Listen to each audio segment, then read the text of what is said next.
let me talk about a few things, and I'm going to try to deliver the messages in the most delicate way that I can, okay? And just bear with me. If the first 5 minutes seems like it resonates with you, just please bear with me for the first 5 minutes. If it seems like it resonates with you, please watch the video, because I feel like there are important things that are coming through that you need to be aware of. So I see a lot of warning signs and red flags. And if it doesn't resonate, then of course, stop watching, and you can find other readers on YouTube. But I feel like there are some important messages that are coming through that you might need to hear in this reading. So if it pertains to you, please bear with me for the first 5 minutes and then move forward, okay? So first of all, what I see is I see this man. He's gliding, and he has these artificial wings on, and he's gliding over mountains, over trees, and I feel like he's some type of a self-proclaimed like superhero. And he's looking around for signs, looking around for people who might be in danger, or he's just scoping the landscape, trying to find exciting things to look at. And then he hears like a help, help, help, like a distress signals. He hones in, and then he sees this woman. She's like a damsel in distress.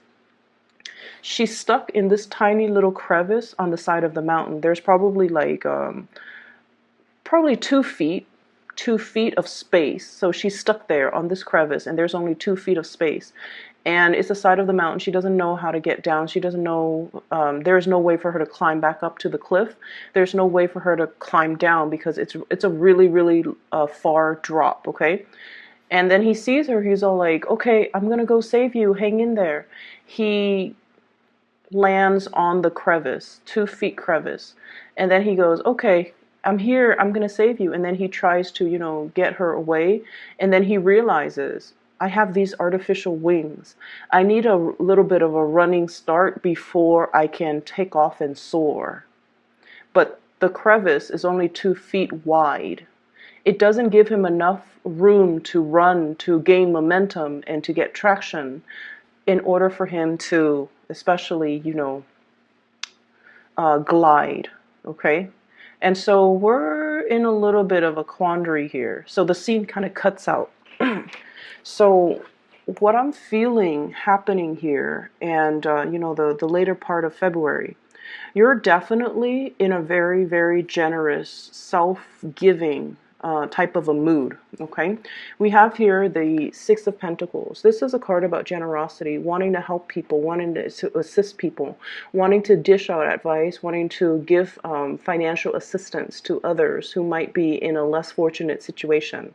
I see this for a lot of fire signs. You guys want to right wrongs. You guys want to balance out injustices in the world. So I feel like this is a very magnanimous, loving, selfless energy about you. And you do a lot for other people too.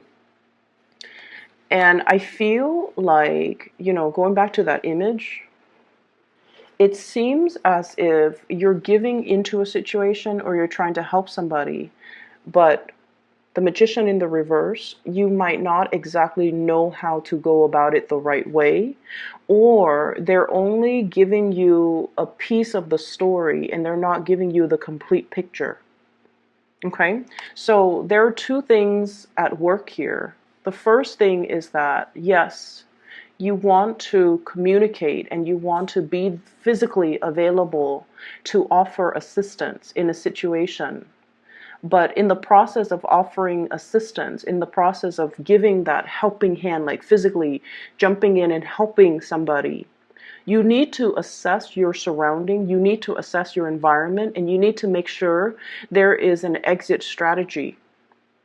Okay, so then what starts out as you going in to help this woman who's stuck on the side of the crevice of the mountain, then you both become stuck. Okay, so I feel like there's a situation here where we have to be a little bit more strategic. The Magician, this is somebody who knows the ins and out of a situation. They've already mastered the situation. When it's in the reverse position, I just feel like there are elements that you're not really taking into account. There are factors that you haven't considered. And it's sort of like, jump in first and then ask questions later, which might not be conducive to problem solving. When we problem solve, we have to know the ins and out, the beginning and the end, and we have to be able to look at a situation completely and thoroughly with full information in order for us to come up with the best and the most logical solution to that problem. So that's what I'm sensing here. And so the scene cuts, well, it weaves back in, and it's like a nighttime scene. And so they've been, he and the woman have been waiting there for a really long time. It starts out in the daytime, and then the moon comes out, and they're both still on that crevice. So he's scanning his environment, and then he's realizing, I'm not going to be able to use these wings, and even if I have enough of a running start, I'm not going to be able to hold her and maintain my balance in order for us to soar away or to, land safely. And so he takes off the artificial wings. He sets it down and he tells her, we're going to climb down this mountain. There are trees. We're going to, try our best to grab onto these branches and, gradually make our way down to the base of the mountains. And then he tells her, I'm going to give you these wings. You need to hold on to it for me. That way I can carry you, or you can, climb on my back, and then I'll get us down safely. And she's so scared that she's just like, she's afraid of heights, or she's just really traumatized and she's really scared. So she doesn't really budge. Okay. She's just really scared.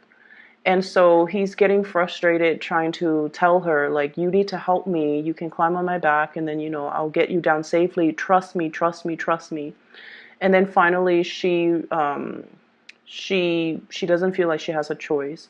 And so she climbs on his back, and then it's like a really hard journey. It's a lot of work pulling his own weight, her weight, and the wings, in order for them to gradually climb down from one branch, from one little crevice to the next. And then finally they arrive at the base of the mountain, and then she just kind of takes off. She's so scared that, she didn't realize, oh, thank you so much for helping me. She just sort of takes off, and then it cuts out again. So what I'm feeling in this situation is you really need to examine your environment. There is something here about looking at a situation very carefully before you jump in. And there's an element as well. I feel like trauma. You might be dealing with somebody who has dealt with a lot of trauma. They can't think correctly. They can't tell you a story in a linear, chronological, order. They can't really make sense of a situation. So when you're interacting with them and communicating with them, they're only telling you things that are most prominent, but they're not really telling you the beginning to the end. And you're not really asking the right questions because you guys are very solution oriented. You want to jump over the past, and you want to, okay, we're here right now. Let's focus on the now. Let's find a solution. But I feel like there are things that you have to unravel and make sense of and understand from the past so that you can have a more comprehensive solution to that situation. Does that make sense? What I'm feeling is, I feel like for many of you, you're trying to get around a situation. Like there is a blockage in front of you. You're trying to get around it. And for some of you, legal issues. For others, I'm seeing institutions like, I'm seeing for many of you, like this is the card that came through, the Hierophant in the reverse position. It's a situation where the structure is very, very rigid, but there are a lot of loopholes.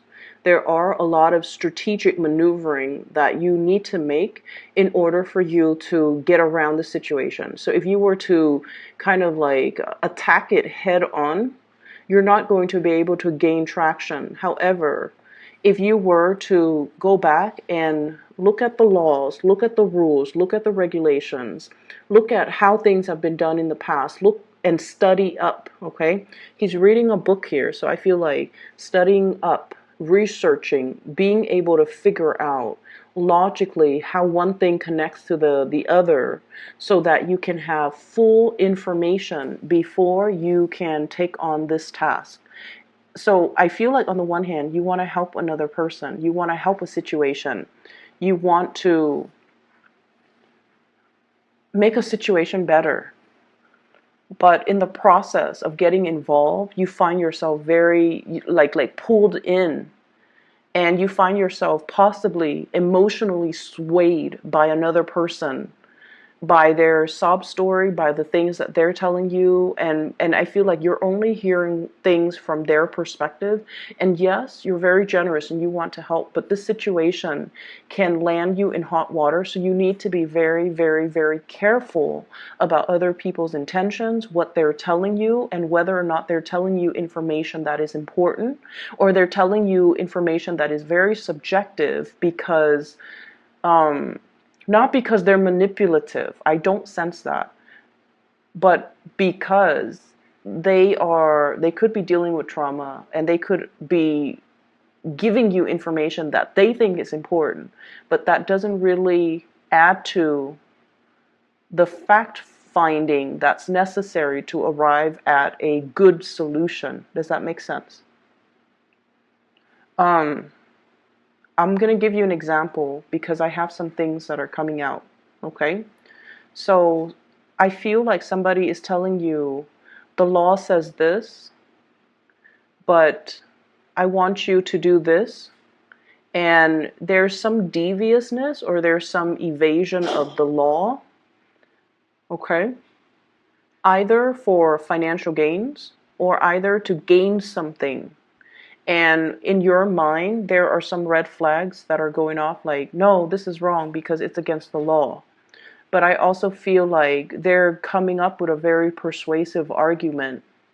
And rather than focusing on the fact that, yes, it is against the law, they're focusing on the future, which is, yeah, but if you do this one thing, you're going to end up with all of these amazing opportunities and benefits.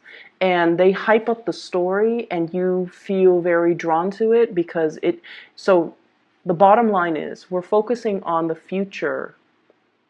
If everything goes according to plan, we're going to get all of these benefits.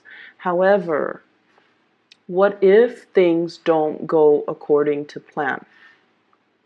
The future is all speculative. And so I want you to be a little bit careful about dealing with people who speculate, dealing with people who paint you this beautiful, amazing story, and then you jump in and then you find yourself very, very stuck. So this is something I feel can be avoided and should be avoided.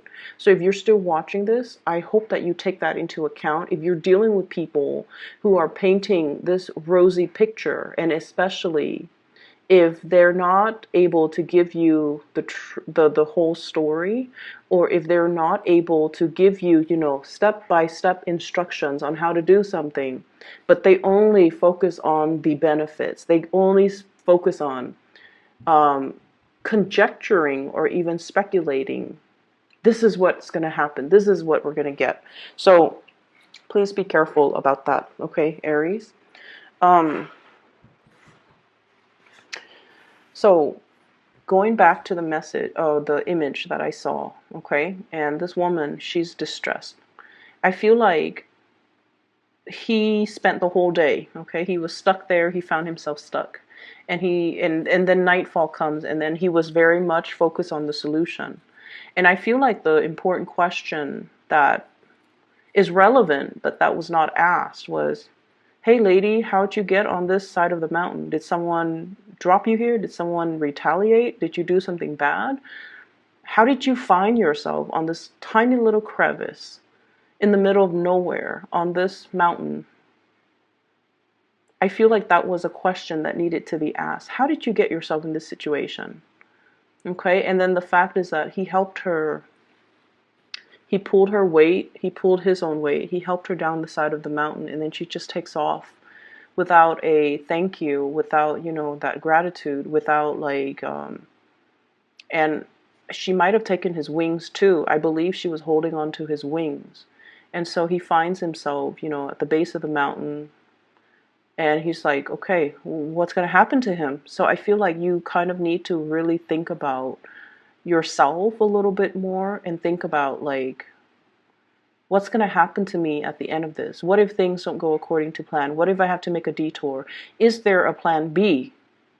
Are there ramifications? Are there, pitfalls? Are there things that I can do differently to get the same results? So there are a lot of questions that I feel are not being asked, and there are a lot of things that I feel are not being planned accordingly. If you're dealing with a family situation, I feel like you guys, it might be a family environment. You want to jump in, you want to give your 100%, you want to offer financial assistance, you want to help the other person do something. But I feel like their track record might not, look at their track record, look at their actions in the past.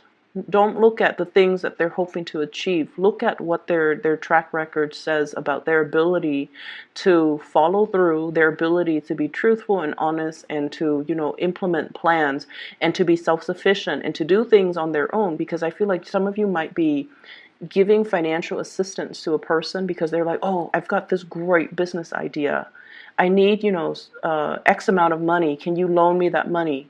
Because in the future, I'm going to make 10 times more, and then I'll pay you back as soon as it comes out. But they're not giving you a solid business proposal or even a business plan. How are they going to be able to practically execute their plan? Is it feasible?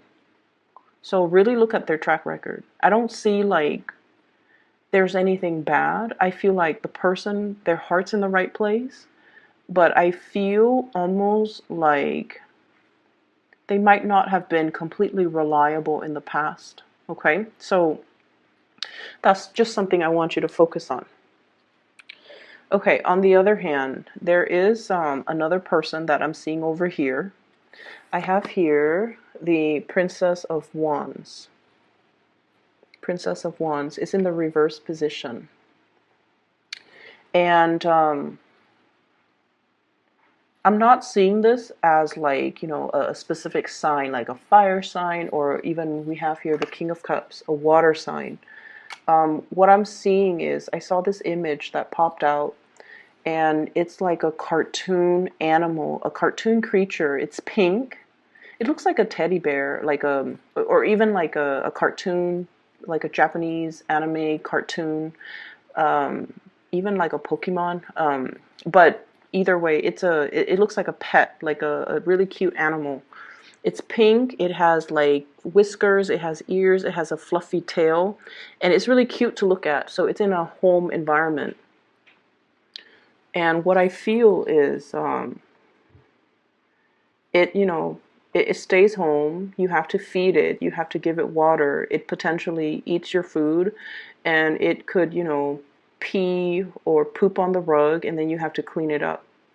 Okay, so I feel like there is somebody here that is kind of, I feel like they might be taking advantage of a situation, or they are creating a lot more work for you, and they're not really pulling their weight. They're not really pulling their weight. Sure, they're cute and cuddly and warm and comforting, and their presence is great. But I feel like that animal, it just looks cute. It doesn't really do anything. It doesn't even have a function. It doesn't guard your house. It's just something that's cute or pretty to look at. It eats your food. It dirties or soils your house. You have to constantly give it attention. You have to walk it. You have to take care of it. And so the energy exchange, the give and take, is really not reciprocal. I feel for some of you, you might be interested in a person and you're courting them, like you're hardcore, like just full on showing them you're interested.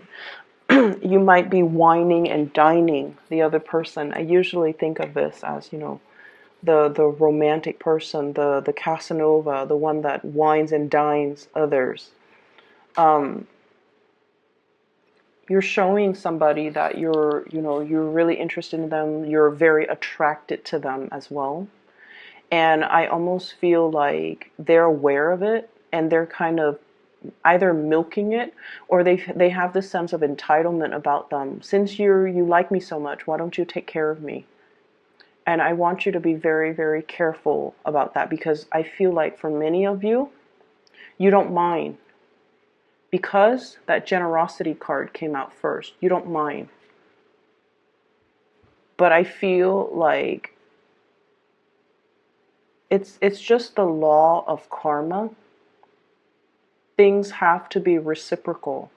Give yourself to reciprocal relationship partners. Give your time and your energy to people that are deserving of it, to people that appreciate it, and to people that will reciprocate for you. Because as we progress through life, you will start to notice too that energy and time are very limited. So we need to devote our energy and our time to people that deserve it and to people that we want to share that space with and who can reciprocate for us. As we get older, and I feel like for many of you, you might be watching this, you guys are on the younger age spectrum, but as you get older, and this is what I've noticed too, the demands of work, the demands of friends, the demands of family, parents, aging parents, work, trying to get ahead in your work environment, you're being pulled. You're going to start to feel like you're being pulled in multiple directions. And you don't have a lot of your time to give. And you're going to find that you don't have a lot of energy to give to others. And so it's really good practice to start at a young age, to learn to say no, to draw boundaries, and to not let other people take care of you. Or, I'm sorry, not let other people, not let other people take care of you, learn to be self-sufficient, but also not let other people take advantage of you. Okay? And then for some of you too, this could be your energy, the Queen of Wands. The Page of Wands.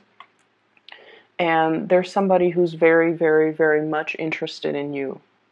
They're like really attracted to you, really, really interested in you. They either want to take care of you, like, I feel like somebody that wants to give you money so that you can date them. I feel that. Somebody who is potentially a lot older, and they want to have something with you where they take care of you.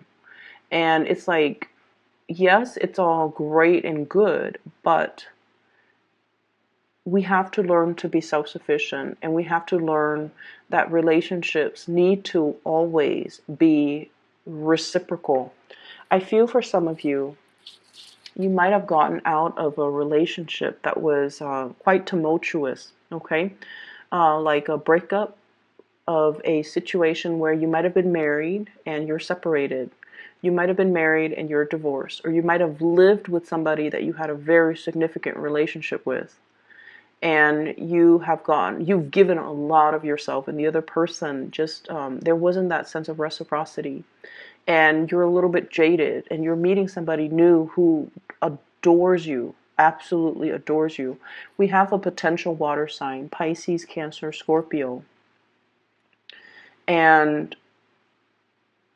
I almost feel like, I feel like you might not love them 100%, but you've been jaded. So you're just like, I'm going to go with this relationship because this person loves me more than I love them. And as a result of it, they're never going to leave me because they love me more than I love them. And so you feel like there is a safety and security in that differential between who loves who more. If they love me more, they're not going to leave me. And so you stay in it, even though your heart is not 100% complete in that union. Does that make sense? I feel there is an apology with a person from your past. They're coming to you and they're offering you an apology. This has been long awaited. This has been years in the making. This person seems to me to be very, very stubborn. Their energy, the Magician in the reverse, and I feel like there was a lot of love caught up with this person, and I feel like they're finally seeing the forest for the trees, and they're going to give you that apology. Okay? I hope the reading is helpful for you, Aries. And if you have, watched it, the entire video to this point, I feel like you have to be good to yourself. You have to know your worth. You have to understand that things need to be reciprocal. That is the karmic way of the universe.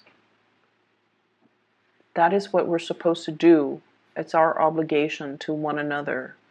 Have an equal exchange of energy in all of our social relationships, love relationships, family relationships. Because when things are lopsided and wobbly, there's always going to be, that day of reckoning when these imbalances need to be restored. And it can be a little bit, it's going to be usually a painful adjustment to restore these energetic imbalances, okay?